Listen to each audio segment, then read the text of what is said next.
வேலுலகாது பூங்கொண்டு துப்பாத்திரிமையை துவைக்கையான் பாதல் தப்பாமல் தகாதமது ஆயிரங்கள் 64 உதவிக்கும் நம்மை தூய உருப்பணிக்கு போல்வாள் என் உள்ளத்தினுள்ளே இருப்பணிக்கு வாரார்கள் எல்லாம் நல்ல இறையருளை வேண்டிக் கொண்டு இந்த நிகழ்ச்சியுடைய தலைமுறையை ஆக்கி அமர்ந்திருக்கின்ற யாழ் பல்கலைக்கழகத்தினுடைய உபவேந்தர் பேராசிரியர் வேலம்பி ஐயா அவர்களே, என்னுடைய ஆசான் தமிழ்துறை பேராசிரியமாக தங்கிய தமிழுக்கு அன்புள்ளாயிருக்கின்ற பிள்ளைகளாய ஐயா அவர்களே, இங்கே கடவுள்நாட்டு சேர்ந்த தம்பியவர்களே, ஐயா அவர்களே, ஆய்வுரை வழங்கிய ஐயா அவர்களே, மங்கள விளக்கிலே ஏற்றிய தம்பதியரே, வரவேற்புரை நம்பிய தம்பியரே, இதை சேர்ந்த சபையிலே அமைந்திருக்கின்ற பெரியோர்களை சபையிலே அமைந்திருக்கின்ற பெரியோர்களை பார்க்கின்ற போது எனக்கு ஒரு முகம் இல்லை என்றது மனத்தை அமைகிறது. பராயலிங்காவையா அவர்கள் உணவு வளத்துறை காப்பாளர்கள் எப்போதும் முன்வரிசையிலே அடுத்த வரிசையிலே இருந்து கொண்டு எல்லா நிகழ்வுகளையும் மிக அற்புதமாக பார்த்து கொண்டே இருப்பார். நல்ல ஆலோசனைகளையும் வழங்கிக் கொண்டிருப்பார். என்னை காணுகின்ற போது சோதனை என்ன செய்கிறீர்கள், இந்த இலக்கிய முயற்சி என்ன செய்கிறீர்கள் அந்த அவாவோடு இருப்பார். அவர்கள் சிறந்த நாணய கலைஞராகவும் கண்டு கொண்டிருந்தவர். இன்றைக்கு இந்த மோதமுறை விளங்குவதாக உடல்நல குறைவாக இருந்தார் என்பது, ஆனால் இன்று அவர் இல்லை என்பது மனத்திலே கொஞ்சம் ஆழ்ந்தது இருக்கிறது. ஆனால் இங்கே கணிசமான கூட்டத்தில் தெரிந்திருக்கிறீர்கள், தமிழ் கற்றார்கள் இருக்கிறீர்கள், அறிவுடையோர் இருக்கிறீர்கள், சார்ந்தோர் இருக்கிறீர்கள், வல்லவர்கள் இருக்கிறீர்கள், நல்லவர்கள் இருக்கிறீர்கள், இளம் பிள்ளைகள் இருக்கிறீர்கள், கற்றுக்கொண்டிருக்கின்ற மாணவர்கள் இருக்கிறீர்கள். எல்லோருக்கும் இந்த தருணத்திலே என்னுடைய அன்பான வணக்கத்தையும் பணிவையும் தெரிவித்துக் கொடுக்கிறேன். இந்த விளக்கவாதத்தை பல மதீசர்கள் நன்றாக நடத்தி கொண்டு வருகிறார். அவர் எப்போதும் என்னுடைய நண்பராகவும் தம்பியாகவும் இருந்து செயல்படுகின்றனர். அவர்கள் இன்றைய விளக்கவாதத்தினுடைய முதலாவது நாள் நிகழ்ச்சிக்கு தொடக்க உரை ஆற்றும்படி என்னை கேட்டிருந்தார். நானும் உடன்பட்டேன். இப்போது தொடக்க உரை ஆற்ற வேண்டிய நேரம். வேண்டாமேஸ்வரர் அவர்கள் இந்த தர்ம உரையின் போது இன்றைக்கு வந்திருப்பவர்கள் புதிதாக நன்கோவை கேட்பவர்களுக்கு கூட, சிலப்பதிகாரத்தை கேட்பவர்களுக்கு கூட ஒரு படத்தை போட்டு தந்திருக்கிறார். சிலப்பதிகாரம் வந்தால் என்ன, அதை இயக்கியவர் யார், அந்த சிலப்பதிகாரத்திலே உள்பொருள் என்ன, அது காட்டுகின்ற பாவிகம் என்ன, பாவிகம் என்றால் அது சொல்லப்படுகின்ற பொருள் என்ன, அதை எவ்வாறு இந்த பாசகர்கள் சொல்லியிருக்கிறார், வகையிலே சொல்லியிருக்கிறார் என்ற விஷயம் எல்லாவற்றையும் புதிதாக வந்திருக்கின்ற மாணவ மாணவிகள் போன்றவர்கள் அதை கேட்டிருந்தால் கூட சிலப்பதிகாரத்தினுடைய ஒரு அடிப்படையை இன்றே காணக்கூடியதாக இருந்திருக்கும். ஆகவே அவருடைய அந்த வீட்டை தொடர்ந்து நான் இந்த தொடக்க உரையில் மிக சிறிய விஷயங்களை நேரத்தை கருதி கொண்டு மிக சிறிய விஷயங்களை சொல்லலாம் நினைக்கின்றேன். சிலப்பதிகாரம் ஒரு முத்தமிழ் காப்பியம் என்று சொல்லப்பட்ட காப்பியம். முத்தமிழ் என்று சொல்லப்படுவது இயல், இசை, நாடகம் என்பவை. இயல் என்பது நாங்கள் பாடப்பட பேசுகின்ற செய்யுள் அல்லது கவிதை அல்லது ஆகப்படுகின்ற இலக்கியங்கள் எல்லாம் இயல்புடைய நாங்கள் உணரலாம். இசை என்பது காதினாலே இயல் என்ற அந்த பகுதியை வாசித்து கேட்டு மனத்துக்குள்ளே உருவாகி கொள்ளக்கூடிய இயல். இப்ப திரௌபதியார் ஒரு இயல் நூல் தான், அதுக்குள்ளே இசை நாடகம் பேசப்படுகிறதை தவிர ஒரு இயல் நூல். இசை என்று சொல்கிற போது அதை பாடுவதற்கு வசதியான பாடல்களை கொண்டு அதை பாடுகின்ற போது செவியினூடாக இவருடைய மனத்தை சென்று அழுதுகின்ற நூல் இசை நூல்கள். நாடக நூல் என்பது காலத்தின் கண்ணுக்கும் மட்டுமல்ல மனத்துக்கும் சென்று சேர்த்து ஒரு விடயத்தை மிக இலகுவாக மனத்துக்குள்ளே உருவாகுவதற்கு ஆகப்படுகின்ற நூல் நாடக நூல்கள். இயற்கை நாடகம் முத்தமிழன் தமிழிலே பேசினான். தமிழ் நாடக நூல்கள் என்பது எங்களுக்கு நீண்ட காலமாக இயல் நூல்கள் இருக்கின்றன, இசை நூல்களின் சிலை இருக்கின்றன. நாடக நூல்கள் தமிழிலே பெரும்பாலும் இல்லை. பிற்பட்ட காலத்திலே தான் நாடக நூல் அழிந்த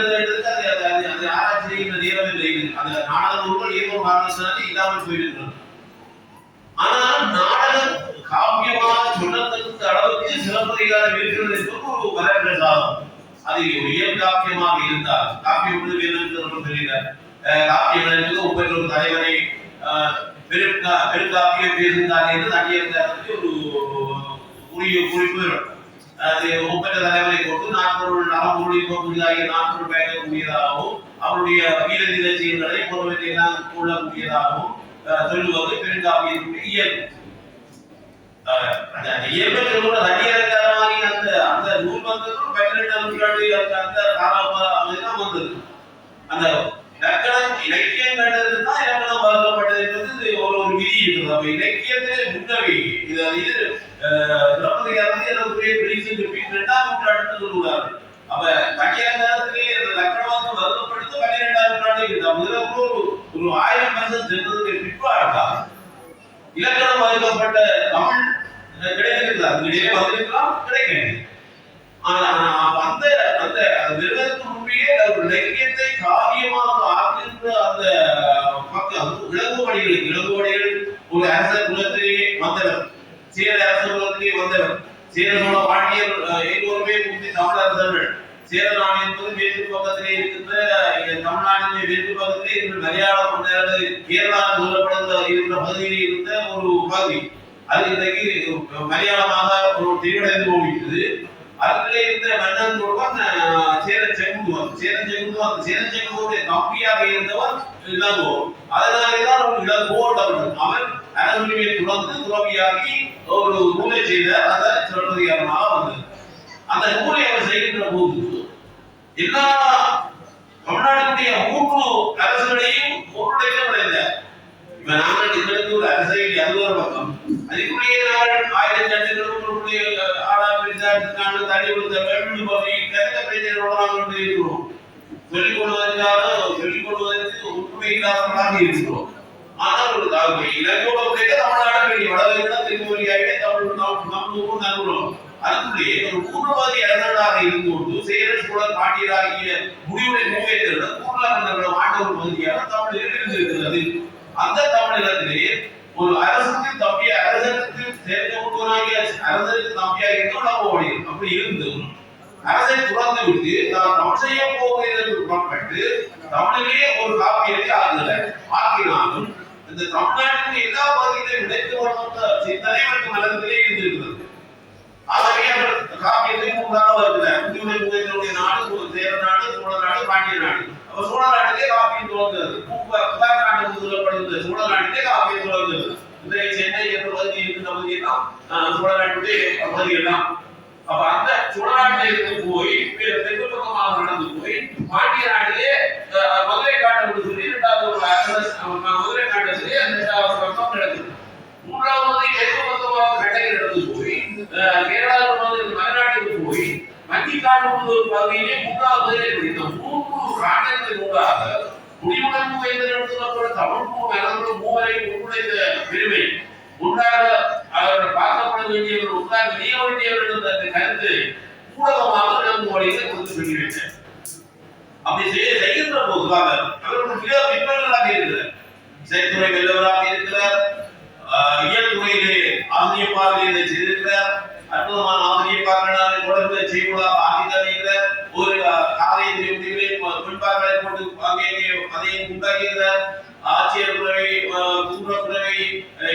பூர்வ பாடல்களாக செய்திகளை வாங்கி தந்திருக்கிறார். இப்படி எல்லா வகையான இயற்துறையிலே வல்லவராக இருக்கிறார். அதே போல இசைத்துறையிலே நிறைய விஷயங்கள் எல்லாம்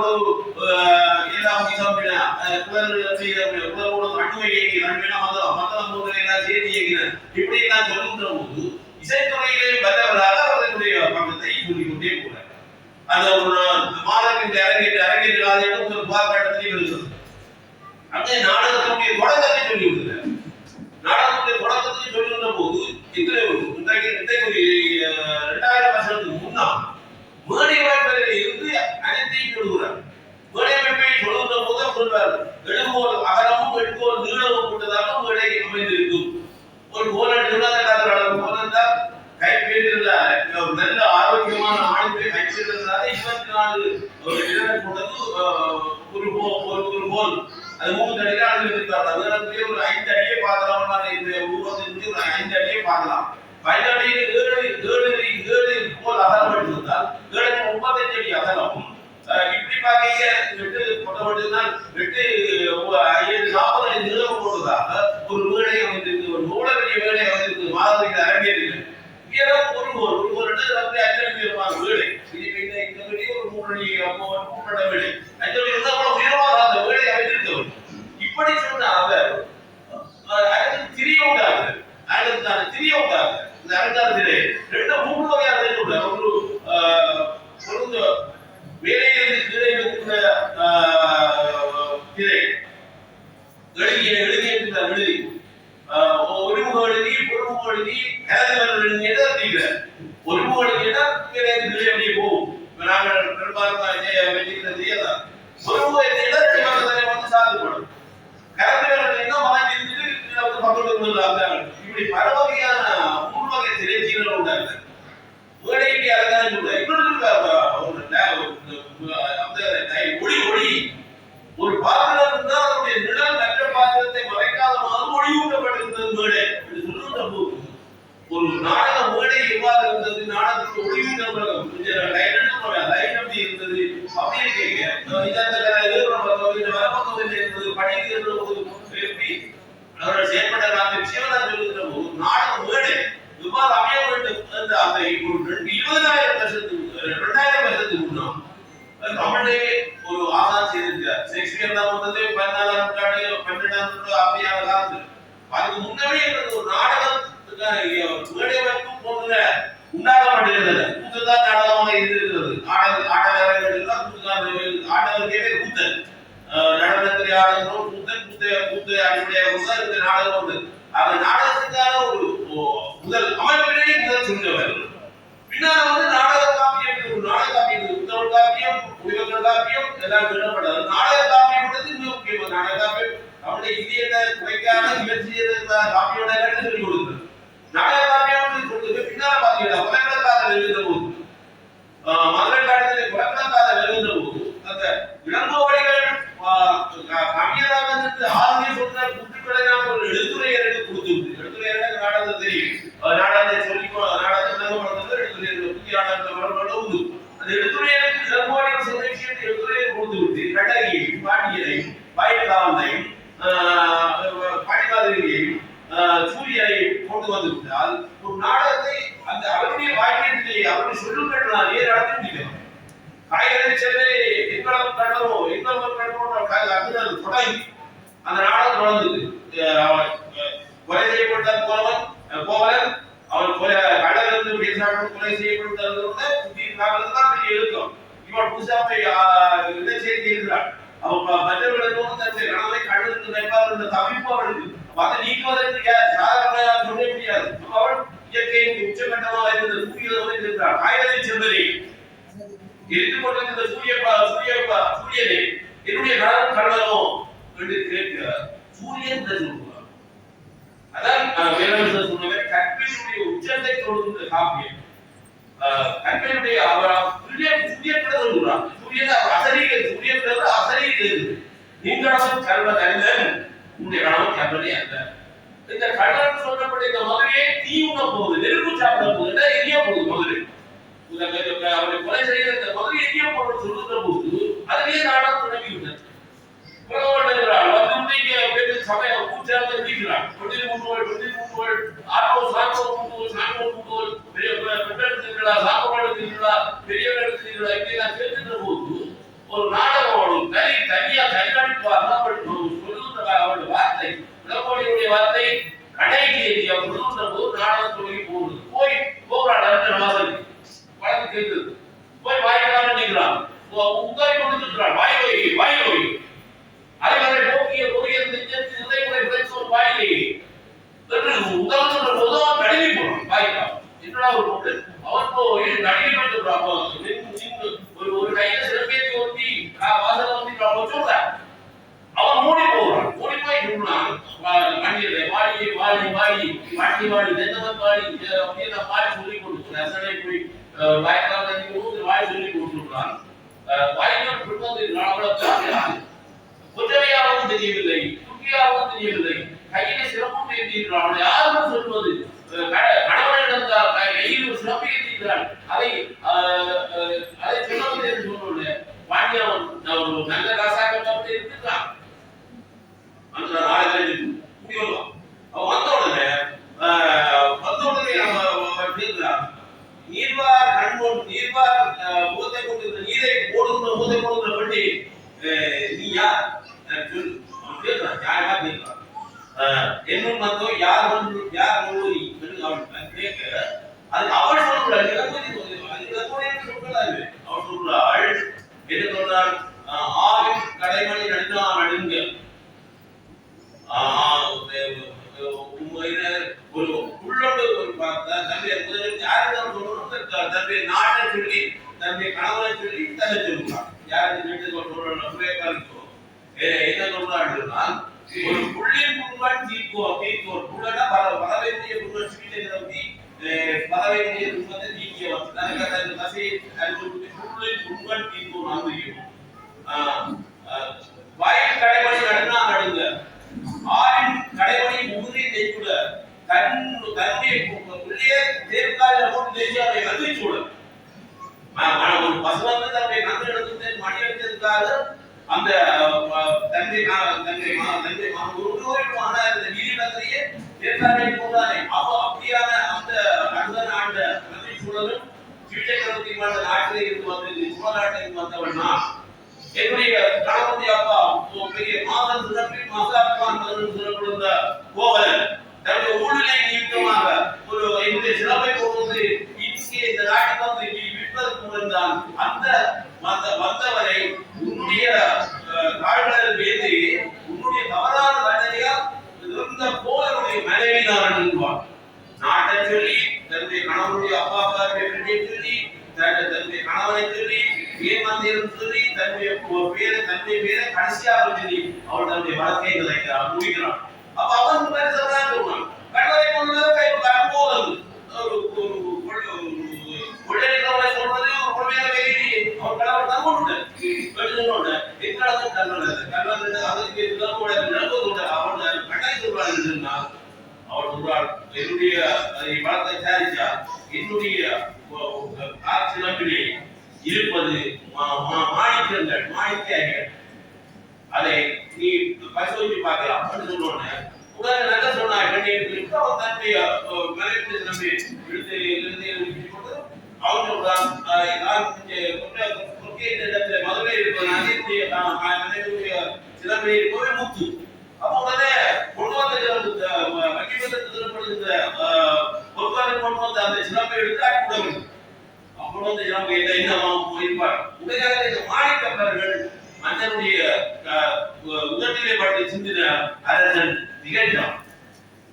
நான் தவறு செய்து விட்டேன், மன்னர்கள் போதார் தவறை உணர்ந்து விடுறான். யாரும் அரசன் யாரும் அரசன் சொல்லி போட்டு எவனே கண்டன் நோ ஓ போட்டு யாரோ அரசன் நான் அரசனா இந்த தகுதியில அது இல்லாத யாரே கண்டன் நான் தான் உண்மையில கண்டன் என்னதான் சொல்லுங்கள். அப்படியான நான் இனி இருந்து யோசனை படப்பெருமையோடு இந்த பாட்டியுடைய அசாட்டியுடைய எல்லாத்தை நான் உங்களை மடித்து விட்டேன். ஆகவே நான் இருந்து நேற்ற உடனே போய் இவ்வளவு பெரிய நீதிக்காக இப்படி ஒரு நாடகத்தை ஒரு இலக்கோனுடைய ஒரு நாடகத்தை காப்பியத்திலே நாடகமாகவே ஆக்கி தந்த அந்த ஒரு இலக்கு அணிகளுக்கு அந்த அவருடைய சிறப்பதிகாரத்தை வைத்துக் கொண்டு விழா எடுக்கிறார்கள் அபிமான். அந்த விழாக்கள் நல்ல முறையிலே நடந்து கொண்டிருக்கிறது. இந்த முறையில் நல்ல வகையிலே அமையும் என்ற அந்த நம்பிக்கையோடு இந்த விழா ஆரம்பிக்கிறது நல்ல வகையில் நடந்த விடைபெற்றுக் கொள்வதை நன்றி.